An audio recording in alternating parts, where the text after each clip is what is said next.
And they're doing it because I'm in DSS. That's why if I said no idiots can try this rubbish, and they know it very well. They know it very well. And I suspect that some people in government are complicit. They are making money with insecurity. They are making money with it. They don't know the kind of outside. In 2 minutes, this nonsense will stop. Who is the idiot? Who is the bagger?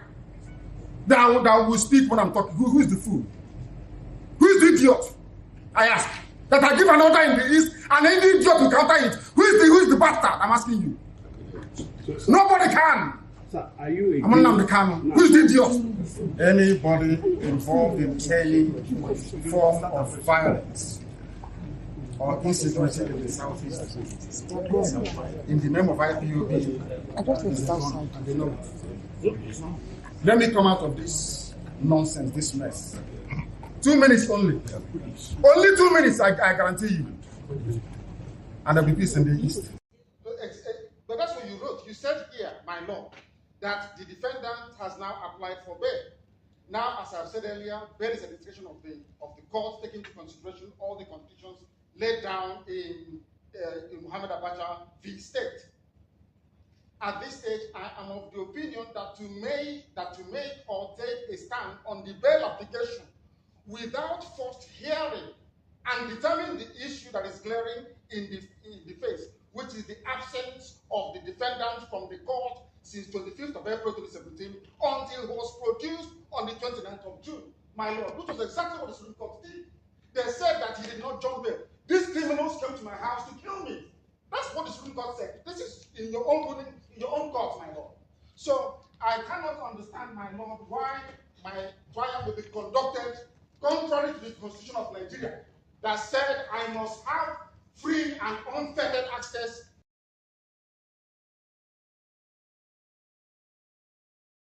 How things stand on your end. Thank you very much. I wasn't surprised that he ended up being arrested. There are so many spin-offs and takeaways from this. I will start from there. Number one, even if you have not dual, triple citizenship, and you are not in your place of birth, you should be very mindful of your activities wherever you may find yourself.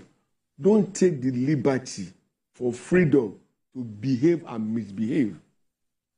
Each time I saw video clips on the social media, Simon Ekpa threatening and, sounding as if it has an army of people armed with the latest gadgets that they are coming to invade Nigeria. They will do this, you don't talk this way.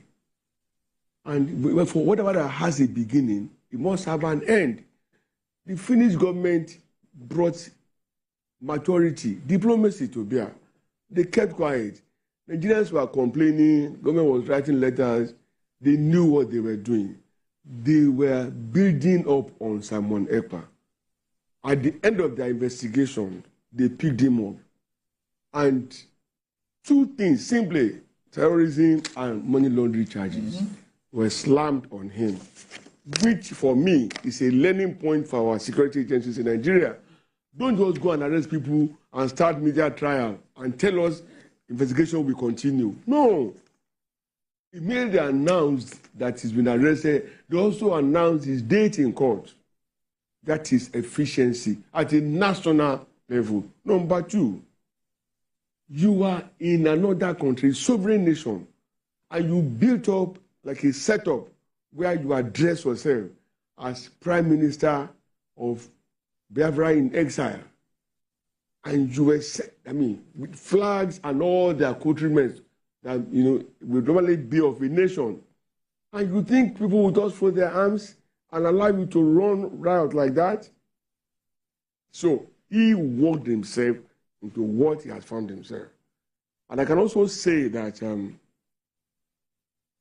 at the end of it all, the IPOB that he kept mounting just disowned him. That's my concern right now. Because it shouldn't be your concern. Why I say it's a concern? Because he's been doing all of this for quite a long time. And IPOB in Finland or anywhere did not come out to disown him until now. Don't you see that as surprising? It's not surprising. failure is always an orphan. Oh, okay. And then number two, I have read the evolution of nation states and the emergence of countries. In the last 20 years, no country emerged from another the way he was going about it. Go and study political history, and you will see everybody is disgruntled at one time or the other with Nigeria. I am disgruntled. As a copper, I met an Hausa girl in the camp, and then in a war, 84, 85, and then we were dating. So when we left the camp and I started work, I went to to visit a family in Janguza. It's somewhere in Kano, I can't remember now. The moment the father saw me and he asked, "From where?" And I said, "From Lagos." Yoruba, he said, "Yes." I also asked me, "Are you a Muslim?" I said, "No, I'm a Christian." The man just walked away from me. I had a big bag because I bought something for every member of that family. So I dropped my bag, and the girl came, she was in tears. Yeah, what do we do? I said, "I don't know." And it was a military barrack for that matter. So I had to walk away from Hasana. And for all I care, I'm sorry, it had effect on my marital life. Subsequently, we met later, over 20 years after in New York. And Hasana had gone through 3 marriages. These are the ways that she was aggrieved that her father would have tolerated me, but he didn't hide it. So everybody is aggrieved. The question is there enough reason for me to take up arms against my country? No. There are ways things are managed. No sitting government anywhere will tolerate or allow you to challenge the authority and power. No. If they just give you a long rope, they are giving you that rope so that when they are ready to get you, it will be easy to hang you. So these are the issues. And I don't understand the mindset, the way I thought by now there must have been burning of houses and killing of people across Nigeria with the kind of zest. I was always talking, advocating violence. And let me tell you, no country in the world will tolerate the twin brothers of terrorism and money laundering. Okay. They will not. Okay, so now, you won't fold your arms and say, "Oh, it's my neighbor's problem." No. If it can happen with your neighbor, it can happen to you. It's even lucky. Why to be America? They will have taken him out. Okay, so they're also concerned that because he's he has dual citizenship, right, he will not be extradited to Nigeria to face trial. We even understand again that he's nowhere Nigerian, but the government may he willingly revoked his citizenship and stop. No, you see, those things but they're not as easy as that. The laws in Finland assures that he will never be sent to any other country for prosecution. Why? They wouldn't want him to be punished twice for the same offense. Okay? Even though he is going to be prosecuted, or he is to be prosecuted for crimes against that concern Nigeria. Absolutely. No, it can only, had it been it's an European or a Nordic country, they will allow that. It's in their law. Number two, Nigeria has no treaty of extradition with Finland. So there is no basis. Even if we write letter or our president goes there physically to say, they will not. Those are the rules of engagement and they must be obeyed. Finland has no reason anyway to circumvent those rules and regulations. So that is coming here to come and serve, we should buy that. Now, if for them to want to renounce citizenship, it's a process as well. Okay? It's not just, because he was found guilty, because he went to jail. No. It's a systematic thing, and the process must be followed. But on this one, let them find him guilty of whatever. He will serve his time in Finland. And besides, I don't want him being brought back to Nigeria. We have Kanu's case on our hands that refused to go away. It's a problem. Let nobody deceive you. How to end Nnamdi Kanu's case is a problem. It's just there.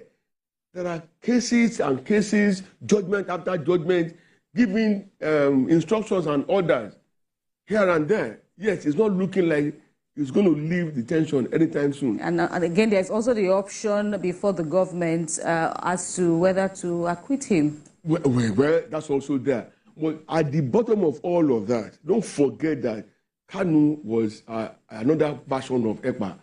The way he was talking those days, threats of violence here and there, I mean, which came full-blown during NSAS protests, okay? For that reason, the thinking will be, look, this guy is better kept here than allowed to run free because they may not be able to determine what he will do. And you can imagine that for him to be rendered and brought back to Nigeria was another drama. The drama, yeah. They had to trail him to Kenya, and then he was brought in. So when you look at no government, no sitting government will tolerate. It's like in a family. As a father, there's a limit to what you will allow your wife or children relations or what to do within your space, and that is at the bottom of all of these things. Okay, so let's look at the agitation now. The arrest of Nnamdi Kanu, first of all, and now the arrest of Ekpa. Will this end the agitation? How will it? It's not going to end it. Because ideological, in any case, the two of them didn't start the agitation, if you ask me. Let's not bother going into Ojukwu and the 60s. Masob, brought around by Raf Nwazuruke, began the agitation. After a series of arrests in and out of detention camps, it fizzled out. And from the blues came IPOB. And then it's been one headache, migraine today, headache tomorrow. For the government, since that time till date, if they don't want to admit, then they will be begging the issue.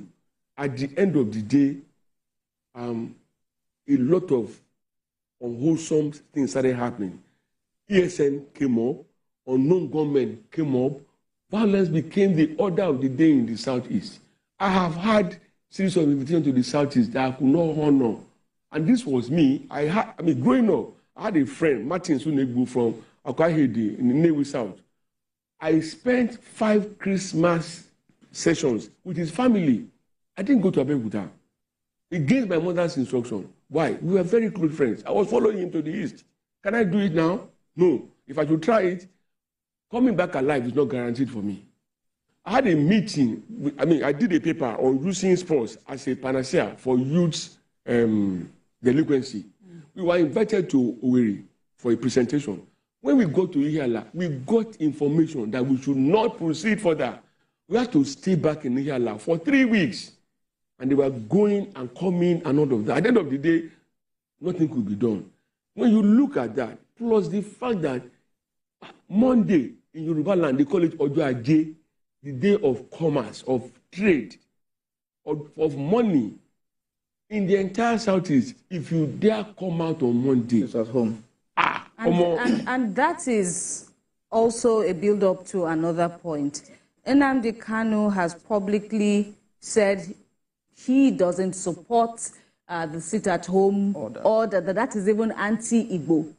Exactly. But Simon Ekpa represent commerce and trade, industry. But Simon Ekpa would have none of that. So we actually saw a build-up before they now came out to disown him now, that the two of them have opposite ideologies, and they both claim to be fighting for the IPOB cause. And don't forget that Ekpa was not there at the beginning of the race.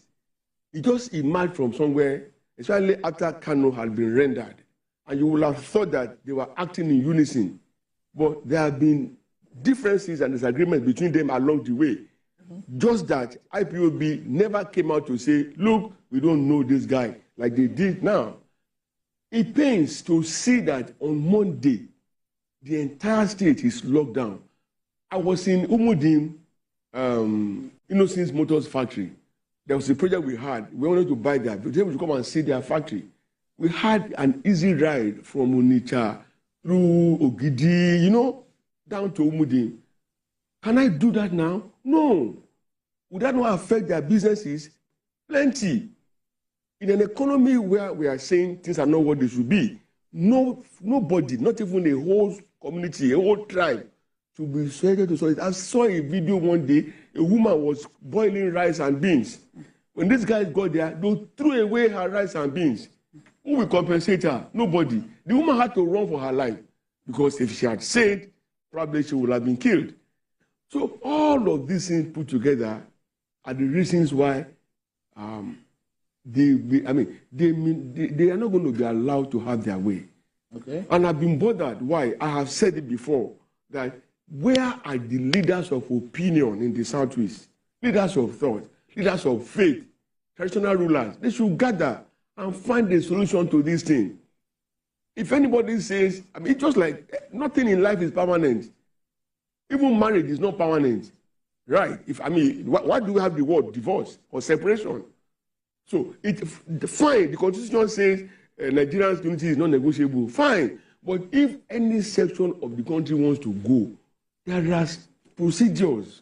All right. Globally acceptable procedures. Not the carnage that they are going through in the East. I remember seeing Dr. Akunyili, the husband of Edora, dying on the road. He was badly shot. People couldn't move near him. They were using camera to record the man. His last day, he died. When you remember those things, and several people who have been killed mindlessly because of this agitation, it pains, because the death of anyone diminishes the rest of us. All right, so IPOB spokesperson for Ima Powerful had accused the government and Finnish government, both governments, of, I'm reading what he said, of shielding Ekpa from arrest. I read it, before now. and I was, that was before now. Yes, before now. But don't forget that the government of Nigeria had made moves to get him extradited, and they were told that he's their citizen. They cannot. But you see, we must appreciate the Finland government. While all that was going on, they were building up on their own investigation, so that by the time they think, you've had it up to here, there will be no escape point for Ekpa. And it was what happened. The four other people that were arrested along with him, they were arrested because they had financial transaction with him. So it's just the same thing that, you were funding terrorism, and you are advocating and making life unbearable for your people back home in Nigeria. So whether Powerful said they are shielding him or not, now the story has changed. It's no longer being shielded. It was in court last week, and I can tell you, it's not like our own judiciary that you will say man, no man. Nobody knows nobody in Finland. Before the end of November, December, the guy will have been sentenced. Okay, so the concern for me as well is that while he was declaring sit-at-home order, there were avenues and mediums he was using to declare all of those orders. Through social media. Through social media, every other medium, right? And so, like I asked earlier, will this end the agitation? Won't this also see to that someone else comes on stream to continue his works while he's in prison from wherever? Let me say that he may not. I won't say he will not. He may not. Okay. When Uwazuke walked away from agitation, Nnamdi Kanu emerged. Kanu was incarcerated. Simon Ekpa emerged. And Emma Powerful, for instance, that he's talking, if he should walk into Abuja, he will be arrested. True. So, and there are tens of thousands of agitators, Kanu, Ekpa on the street. The question is understanding, okay? Now, why am I going to be doing this? And then where will I end? Because you must always project so that you don't just walk yourself into trouble. But the agitation is the not... point is, it's not personal. It's logical. It's not personal, it's cultural, traditional, yes, and also political. Get it from all those platforms. But the truth is that the best option available to them? And you asked the question earlier on that where are the leaders of thought? Yes. Because my question or my understanding of this issue now is influence. The power of influence. How we're seeing, somebody is online, is encouraging people to make crucial donations monthly. A particular tweet from Simon Ekpa that men and women who believe in this ideology should come in $10,000 every month for the next 6 months or thereabouts. And of course, we are seeing, and that is even part of the offenses against him, attributed to him.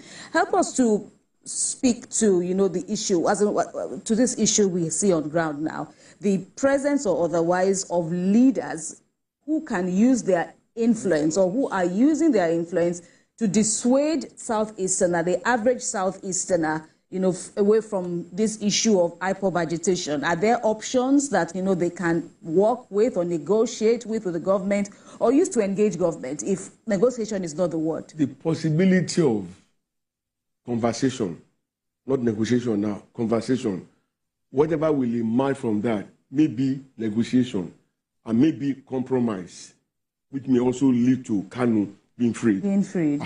It has to be started in the first place. But let me also tell you that there are silent supporters of Simon Ekpa, both in Nigeria and abroad, who are funding his activities. He has boys on ground in Nigeria taking instruction from him and carrying out his orders. Ekpa has not been to Nigeria in a long time, but his no work on Monday is being effectively enforced. I remember there was a time school children could not sit for West African Education Council papers. Because of this, they had to shift the date. And when you look at that, you can see that there's an organization in place, there's a structure in place. Somebody says something somewhere, it is carried out here.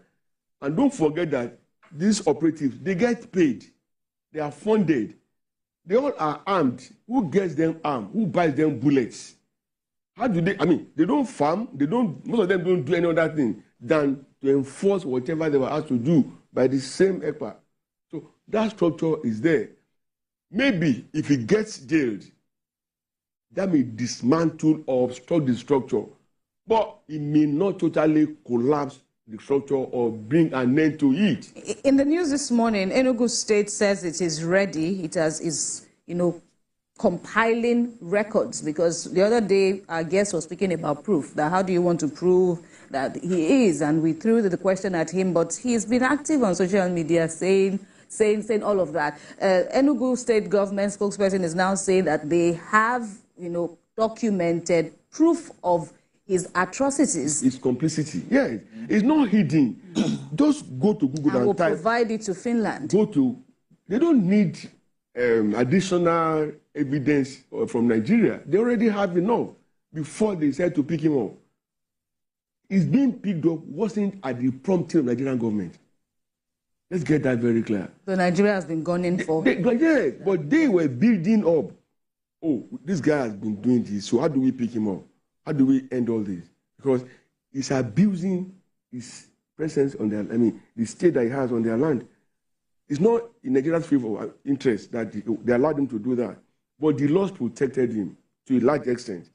So until his court became full and they had what to lay against him, the charges to lay against him, they picked him up.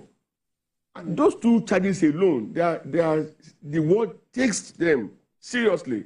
Terrorism and money laundering. So, as it is, he will go to jail. There's no two ways to that. No, international standards say he's innocent until proven guilty. And when he goes to jail, the structure that he has put on ground still remains. What happens to the structure? Funding may stop or cease momentarily.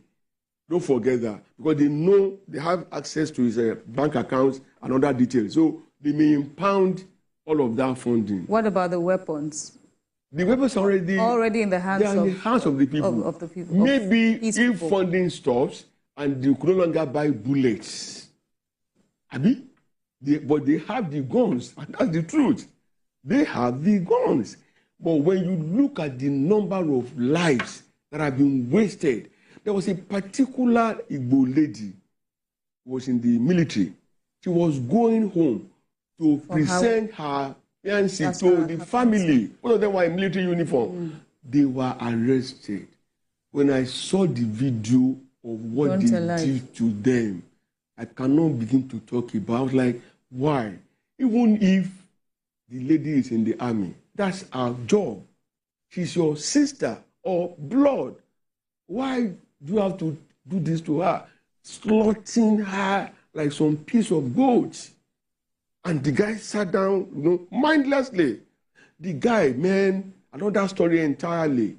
So when you look at all those numbers and figures, you will not want to pray that they should be given space to continue, because the Southeast have not benefited from all of these things. That's the truth. Now, today is Monday. Will that... They will be home. The woman despite the arrest? It's not enough. Because, we call them non-state actors. They gave instructions. People started obeying. Why? They were using the instrumentation of violence and fear. And the likelihood of your being violated, killed, maimed was very high. So people will stay away. And even Anambra, those said, he's not going to take it, they should come out. What has he put in place to ensure that, okay, if you come out, you will be safe? And talking about fear, what do you think will happen now, or what do you want to happen now, especially on the part of, Southeastern elites or Southeastern politicians who have a stake or who have a role to play in the current administration? Thank you very much. I have always said that everywhere, every human community, they have leadership. Some will have emerged because they are wealthy or they are rich. Some could have come from families that are considered noble or elite. Some could have emerged from being religious leaders, some from taking tithes and all that. So when things are not going right, you expect those classes of people to gather together, meet, and take a common position. And whoever is in charge of the atrocity, you call them to a table and say, look, we understand your situation, we appreciate you, but please, what you are doing is antithetical to our growth, development, and survival. Please, we will not want it here. Now, Yoruba said, Agba tí ò kẹ́hùn sọ̀rọ̀, á kẹ́tàn sáré. An elder that fails to talk, when he should talk, he will have to run. You understand? Whereas it shouldn't be so. But one by one, Ekpa is from Ebonyi State, but his boys operate across the entire Southeast. One by one, these guys were allowed to build up structures, were allowed to develop, and begin to make life fearful. People who saw their brothers, sisters, neighbors, or classmates killed will not want to follow the same path. So everybody will just stay away. But at this point that has been taken in, I think the government of the state should call for, of the governments now of the Southeast should call for a conference or something, a meeting, a large village square meeting where everybody will come and say what they want. Let me tell you, it is not easy to cut away from Nigeria. My grandmother's village, right there in Ogun State, 90% of people living there now are from Benue and Anambra State. They pay, I'm the ballet of the village, they pay to me. 90% of them, each time I show up, I will dance with them. I will eat. They know I love ofe nsala with a cold eba. They prepare. So it is not easy. And Igbo, they are very mobile. Go anywhere, you will find them. Some remote village you see. Yeah, so if you say you want to go, what happens to your assets? All right. All right. It's a fine place to leave this conversation. Mr. Olade Ndiario, we thank you very much for your contributions. Thank you for having me. Right. Right. You're watching